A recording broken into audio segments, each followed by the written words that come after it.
There's a quiet power that no one talks about, and the people who have it never explain it. Think about the most confident person you've ever met. Not the loudest one in the room, not the one who defended every decision or justified every choice. I mean the one who simply moved, without apology, without a press release, without needing you to understand. That person didn't explain themselves, and somehow that made you trust them more. Here's the paradox. In a world drowning in explanations, justifications, and endless self-defense, the people with real confidence psychology, unshakable self-worth, and quiet inner strength have mastered one radical act: silence. Not cold silence, not arrogance, something far deeper. This video is going to change how you see yourself, how you respond to criticism, and how you carry your identity in rooms where people question you. By the end of it, you'll understand why explaining yourself might be the one habit quietly draining your power, and what truly confident people do instead. Now here's a question I want you to sit with from the very first second.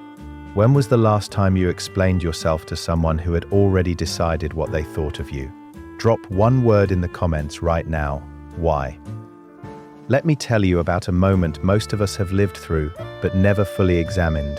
You make a decision. Maybe it's leaving a job, ending a relationship, choosing a different path than the one everyone mapped out for you.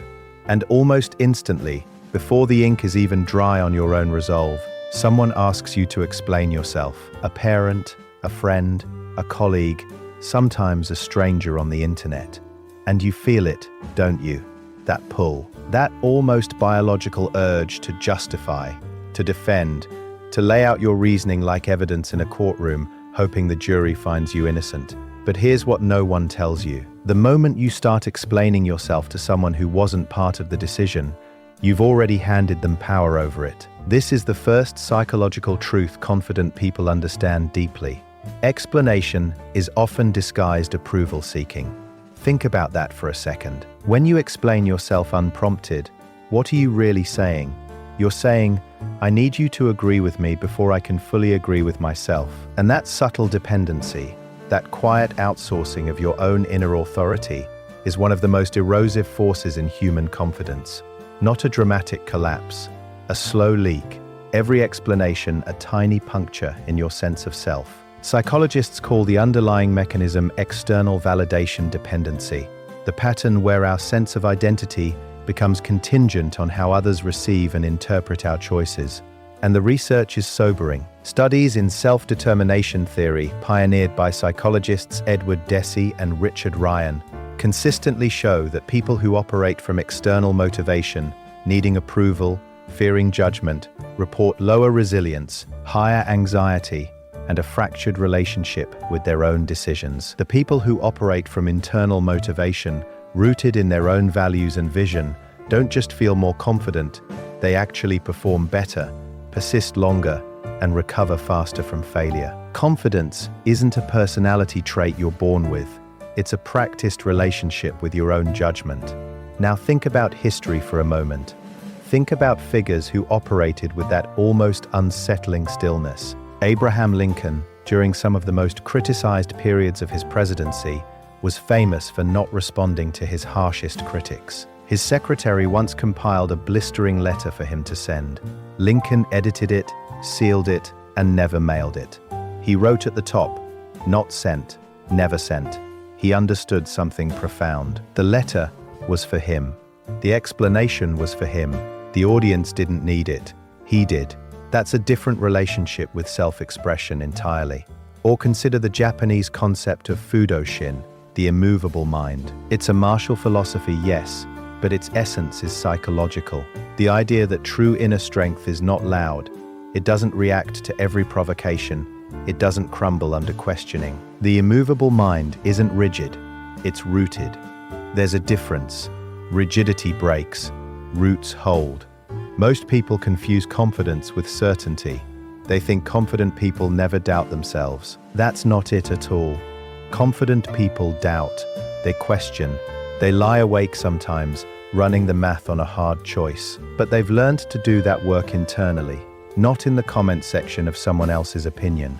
Here's a daily life example so simple it might sting a little. You've just decided to stop eating meat, or start waking up at 5 in the morning, or cut off a friendship that was slowly poisoning you, and someone, maybe someone you love, raises an eyebrow, and you launch into it. The research you read, the reasons, the timeline, the backup plan. You give a 45-minute TED Talk on a personal choice that required no audience. Why? Because somewhere inside, you haven't fully given yourself permission yet, and you're hoping their understanding will be the permission slip. Confident people have already issued their own permission, long before the conversation starts. This is not coldness. This is not dismissiveness. This is the quiet dignity of someone who has done the inner work and doesn't need to outsource the final approval. Now let's go deeper, because there's a layer here that most self-help content never reaches. There's a concept in philosophy called epistemic autonomy, the right and the discipline of forming your own beliefs through your own reasoning. And there's something almost sacred about protecting that. When you explain yourself compulsively, you're not just seeking approval, you're often reshaping your own story to fit what you think the listener can accept. You sand down the edges, you soften the truth, you translate your raw, complicated, real decision into something more palatable, and in doing so, you lose touch with why you actually made it. Over time, this habit doesn't just weaken confidence, it distorts identity. You start to become the version of yourself that's easiest to explain, rather than the version that's truest to live. And here is where the psychology gets genuinely fascinating. Research on what's called self-concept clarity, how stable and coherent your sense of self is, shows that people with high clarity are significantly less affected by social rejection, criticism, and negative feedback. Not because they don't care about people, but because their identity doesn't live in other people's hands. It has its own address. Confident people have a clear home inside themselves. Criticism doesn't evict them. So how does this actually look in practice? What does someone do when they stop explaining themselves compulsively? First, they pause before they speak, not to craft a better explanation, but to ask, is this explanation for me or for them? Does my peace of mind require their understanding? Most of the time, honestly, it doesn't. Second, they separate the need to communicate from the need to justify. There's a difference. Communication says, here's what I'm thinking, here's where I'm going. Justification says, please tell me this is okay. One is an act of connection. The other is an act of surrender. Third, they become comfortable with being misunderstood. This is perhaps the hardest one, because being misunderstood feels like being unseen, and being unseen feels like a kind of loneliness. But here's the reframe. The most interesting people in any room are almost always somewhat misunderstood, because depth doesn't compress easily, because nuance doesn't fit on a bumper sticker, because the life that's truly yours rarely looks exactly like the life others imagined for you. Being misunderstood is not failure, sometimes it's the price of being real. And finally, they invest the energy they used to spend on explanation into action. Every time you're not writing a paragraph defending your choices in your head, you're freeing up cognitive space, emotional space, creative space. That's not a small thing. That's the compound interest of confidence, quietly building in the background. Here's a question I want you to sit with right now. Really sit with it. Who are you explaining yourself to in your life right now? And what would change if you simply stopped? Let that land, because the people who never explain themselves aren't people without doubt. They're people who've decided that their inner world is not a public courtroom. Their choices are not on trial, and the verdict they're waiting for is not yours, it's their own. That kind of quiet, that kind of stillness, that kind of rooted, unhurried, undefended confidence, that is the invisible power. So here we are, at the quiet end of a loud conversation most people never have with themselves. Let me bring everything together, not as a list of rules, but as a truth you can carry with you, something you can feel in your chest the next time someone asks you to justify who you are. The first thing to understand, and this is perhaps the most liberating psychological truth in this entire video, is that explanation is a currency. And like any currency, how you spend it reveals your values. Confident people are not stingy with communication. They are selective with justification.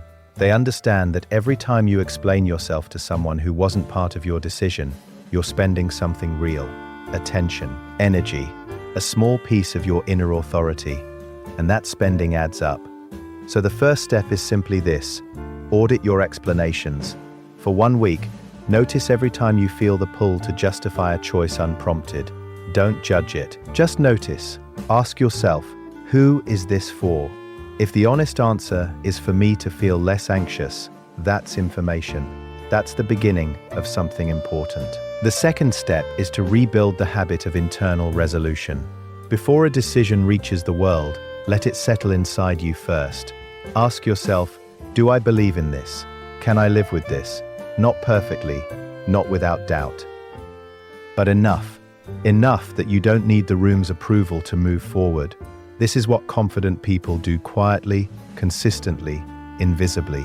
They hold a private council with themselves before they go public with a single word. The third step, and this one changes relationships, is to learn the difference between vulnerability and exposure. Vulnerable people share their inner world with those who have earned that access. Exposed people hand their inner world to anyone who demands it. Confidence is not about walls, it's about doors and knowing who has the key. You can be warm, open, deeply connected to people, and still maintain sovereignty over your own story. These are not opposites. They are, in fact, the mark of emotional maturity. The fourth step is perhaps the most counterintuitive. Practice being misunderstood without correcting it.